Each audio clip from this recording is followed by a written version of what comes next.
The time has come. We've been fighting to get to this point in our litany of death and carnage all week long, and now we've finally arrived. So we've pumped the description full of cocktail recipes for you to watch after you finish reliving the worst of the worst. Without further ado and no restraints on spoilers, we present the top 100 deaths in The Walking Dead, numbers 20 through number 1. Taking it like a champ. Starting us off on this journey of sadness at number 20 is some good old Anderson family drama in the finale of season 5. Listen, Pete did a ton of shitty things here. Not only was he abusive to his wife and son, he stole Michonne's sword, plotted to kill Rick with it, and then accidentally killed Reg instead, which is kinda worse in a way. Deanna, grief-stricken and holding her bleeding out husband, tells Rick to do it. And boy, Rick does it.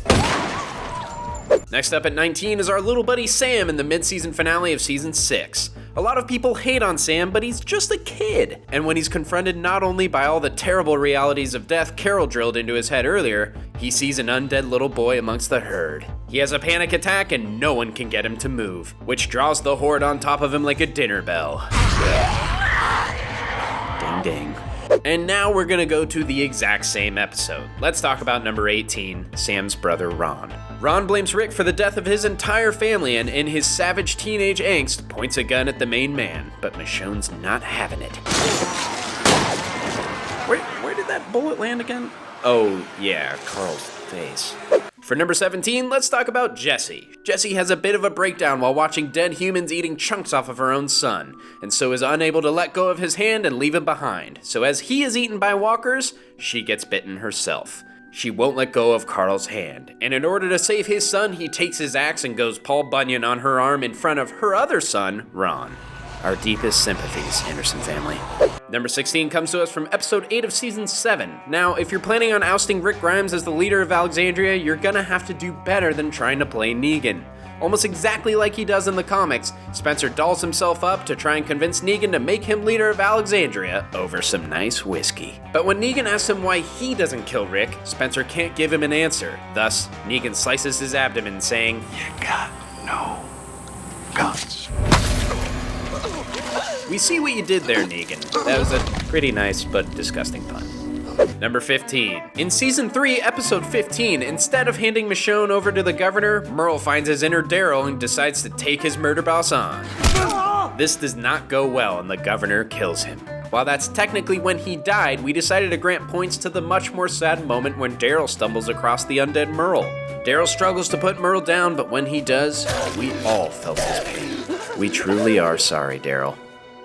Number 14 hails from the 3rd season finale. The governor orchestrates a Saw-like scenario where freshly turned walker Milton will then eat and turn Andrea, who he has held captive in handcuffs unless she can escape in time. Unfortunately, she's not quick enough. The whole gang finds her shortly after and she asks Rick for a gun to kill herself. Oh man, teary Michonne gets us every time. Number 13, Carl, this one is on you. Carl plays get to know you with a walker that he's examining, who then escapes and eats a cow. But when Dale investigates said cow, the walker that Carl didn't secure gets a hold of him.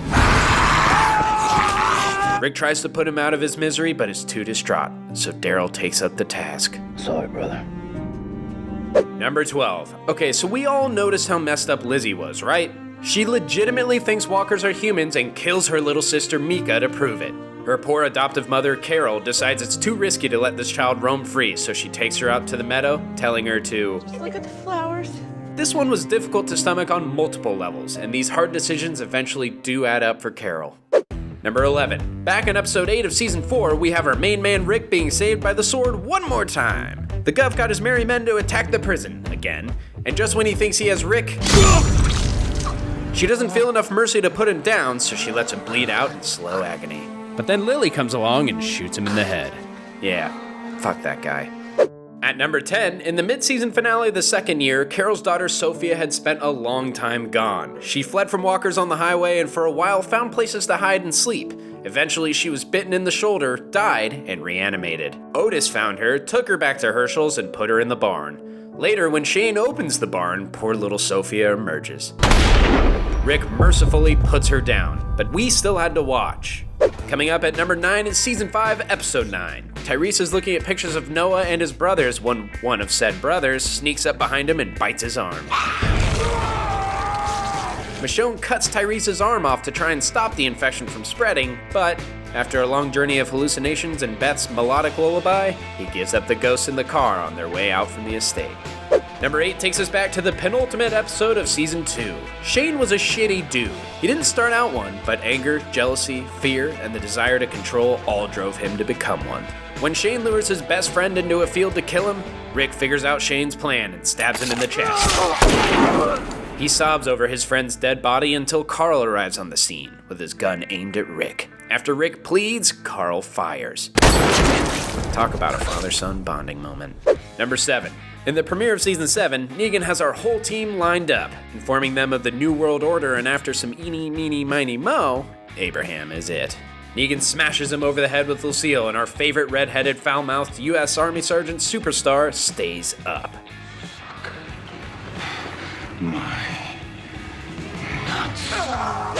Abraham Ford, you're a goddamn hero. Number 6 takes us to the end of Season 7, when Sasha, attempting to avenge Abraham's death by killing Negan, wouldn't we all try the same thing? Breaks into the sanctuary, but is discovered and held captive by the Saviors. Eugene had given her some suicide pills earlier on, and she takes them, making one final sacrifice for the good of everyone else. By the time Negan opens up the coffin he brought her in, while she doesn't manage to take out Negan, she does give our heroes the opportunity to attack.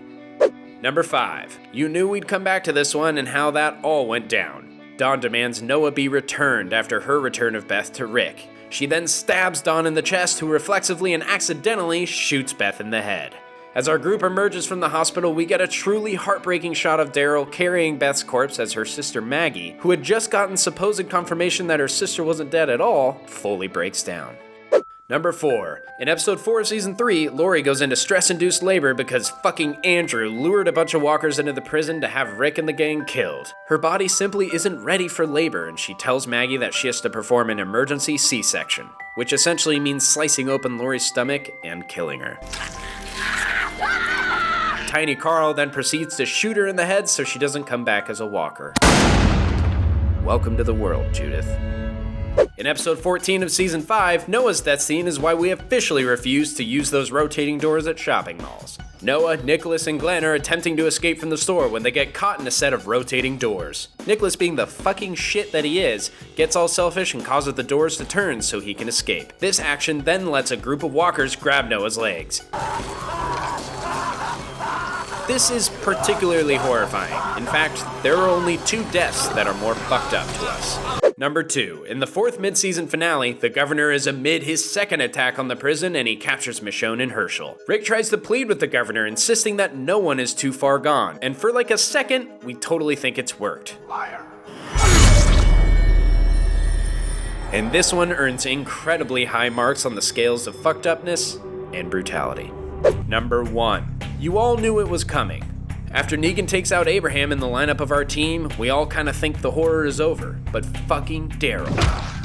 Negan expresses his disapproval, the right word? Sure, we'll go with disapproval. And surprise, instead of taking out Daryl for his actions, he turns and smashes Glenn over the head. Our boy survives 2 blows before managing to tell Maggie that I'll find you. And on that note, that's it for our top 100 kills from the first 7 seasons of AMC's The Walking Dead. Here's a myriad of cute animals as we sign off. Make sure to subscribe, let us know your thoughts in the comments, follow us on social media, and from all of us to all of you, goodbye.